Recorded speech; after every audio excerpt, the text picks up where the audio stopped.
भारतीय जनता पक्षाच्या राष्ट्रीय नेतृत्वाचे आभार मानतो। माननीय अमितभाई शहाजींनी या महाराष्ट्रामध्ये येऊन प्रत्येक कार्यकर्त्यामध्ये ऊर्जा भरण्याचं काम केलं आणि कार्यकर्त्याला सांगितलं तू लढ, मी तुझ्या पाठीशी आहे। आणि त्यातनं कार्यकर्त्यांना एक ऊर्जा मिळालेली आपण बघितली।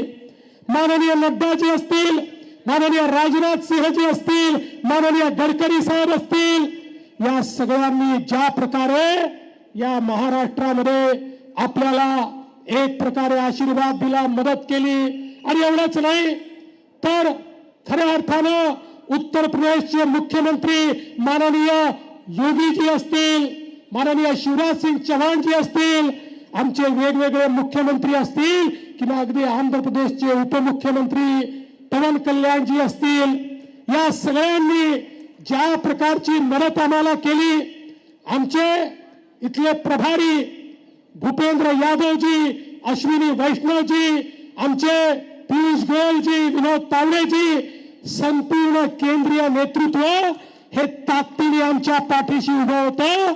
आणि सगळ्यात महत्वाचं, भारतीय जनता पक्षाने संकुचित विचार केला नाही। आमचे सगळे प्रवासी कार्यकर्ते देखील केवळ भाजपच्या जागांवर काम करत नव्हते, तर आमच्या मित्र पक्षांच्या जागावरही तेवढ्याच ताकदीनं आम्ही काम केलं, कारण ती शिवसेना ही आमची आणि ती राष्ट्रवादी आमची होती, आणि आमची आठवले गटही आमचा होता। त्यामुळे हे सगळं समजून त्यांच्या जागांवर भारतीय जनता पार्टी पूर्णपणे सक्रिय होती, आणि म्हणून हा विजय। आमचे प्रदेशाचे अध्यक्ष बावनकुळे साहेब आणि प्रदेशातली कोर कमिटी, या कोर कमिटीने सर्व निर्णय एकमताने घेतले। ही कोर कमिटी भक्कमपणे या ठिकाणी पक्षाच्या पाठीशी उभी होती, आणि म्हणून खऱ्या अर्थानं हा विजय आपल्याला मिळवला।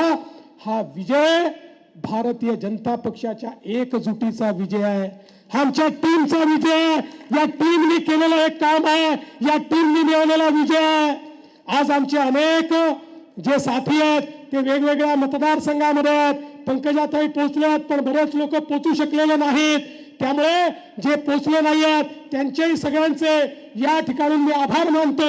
आणि लवकरच ज्यावेळी पुन्हा एकदा महायुतीचं सरकार स्थापन होईल